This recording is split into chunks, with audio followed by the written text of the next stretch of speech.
What's up guys, this is Tony with Salt Strong, and I'm going to show you a few ways to rig up live shrimp. Now I'm using a circle hook here, but the same can be done if you're using a J hook. The hooking method is still the same.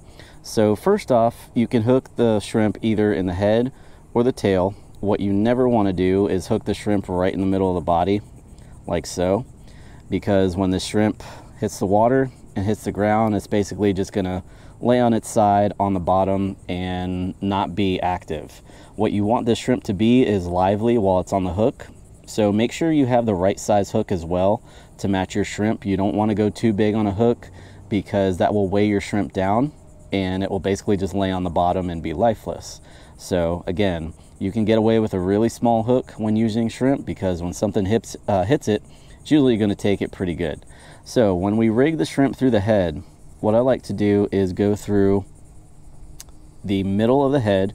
You're going to notice there is a dark spot in the back, and then there's a dark spot sort of towards the eyes. You want to go right in between those two dark spots, or else you're going to hit the organ or those organs and kill your shrimp. So we'll just go right through the center here, just under the horn and out. And as you can see, that shrimp is still kicking and active. Kicked once, but you can see that shrimp is still alive there. Now when I'm rigging shrimp through the head, it's usually going to be when I'm fishing the shrimp under a cork, or I'm just free lining the shrimp in current. That way it can swim freely.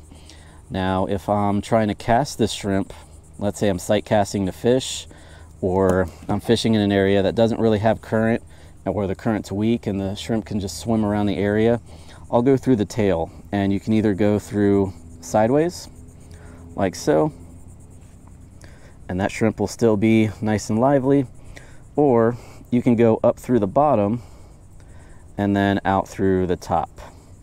Again, what you want to avoid is hooking that shrimp in the middle of the body, because then it's really not going to have any action to it or life to it. Now if we're rigging a shrimp up on a jig head, I like to do this when I'm sight casting to fish. Let's say I want to get a good cast to those fish and drop it right in the middle of a school, or I'm fishing a bridge and I'm dropping it straight down a piling. What I'll do is I'll actually pinch the tail off. Believe it or not, this doesn't kill the shrimp. It will still stay alive for as long as you need it to till you get a strike. But what you want to do is pinch that tail off, and you can do one of two things. You can go through the back where the tail is and then just come out like so. You could do that there, makes it nice and streamlined to cast. Or you can feed it through the shrimp as if the shrimp was an artificial shrimp.